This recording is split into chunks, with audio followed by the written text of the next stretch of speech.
Earth, kailangan muna nating mag-mask ngayon para ma-vlog ko siya ng mabilisan, Ka-Mother Earth. So, here we go!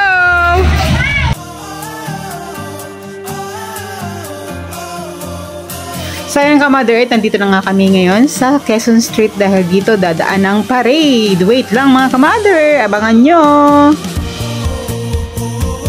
Mabuti na lang Ka-Mother Earth at off duty ko ngayon kaya may time ako para mag-antay dito ng parade. At actually, holiday naman ngayon Ka-Mother Earth. At alam nyo ba Ka-Mother Earth na ang daming kalahok dito. Iba't ibang lugar. Meron sa Mindanao. Basta iba't iba kasi hindi ko na memorize yung mga kalahok dito Ka-Mother Earth. So, ay Ka-Mother Earth, sino na po palang nakapunta dito during Rodeo Festival?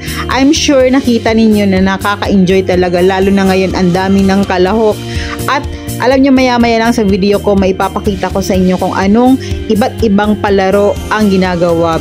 Meron ding bull riding, whipping, pero note lang ha, hindi sinasaktan dito yung mga animals. They not hurting animals. Yes, Ka-Mother.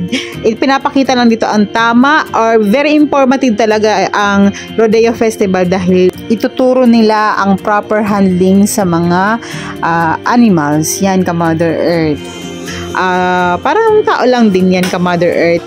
Alam nyo ba na ang haba ng parade dahil nga iba't ibang lugar ang dumayo dito sa amin sa Masbate City para sumali or makilahok sa laro ng Rodeo Festival. Yan Ka-Mother Earth.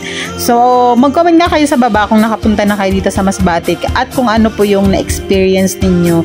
So, during parade Ka-Mother Earth, ang ilan sa mga kalahok ay nagpakita ng kanilang gilas. Nagpakita ng kanilang mga talent sa pag-whipping yung Ka-Mother Earth.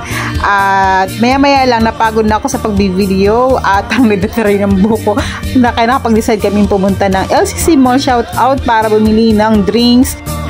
Finally Ka-Mother Earth, nandito na tayo ngayon sa Grandstand Arena. So wait lang ng konting-kunti lang. So habang inaantay namin Ka-Mother Earth ang mga kalahok ay nandito rin ako ngayon sa nagre-ready na dito sa Grandstand Arena dahil maya-maya lang ng konti ay tawag dito mag-start na. Yes Ka-Mother Earth. So ready na bang lahat? Here we go. 1, 2, 3, go!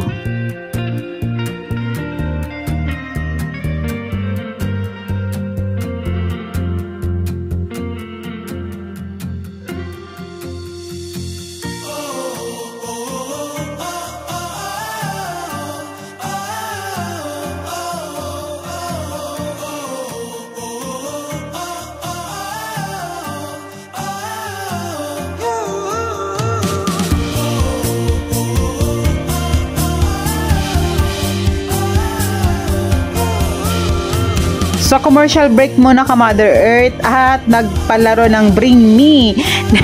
Nagpadala ng brief na white. So, si Kuya nagdala talaga ng brief na white at maya-maya lang ng konti ay nagpa-Bring Me din sa mga girls ng itim na bra Ka-Mother Earth at talagang willing silang manalo ng 1,000 Ka-Mother Earth at masaya na ang mga tao sa paligid sa palaro dahil palaro lang naman, games lang. So, nothing serious.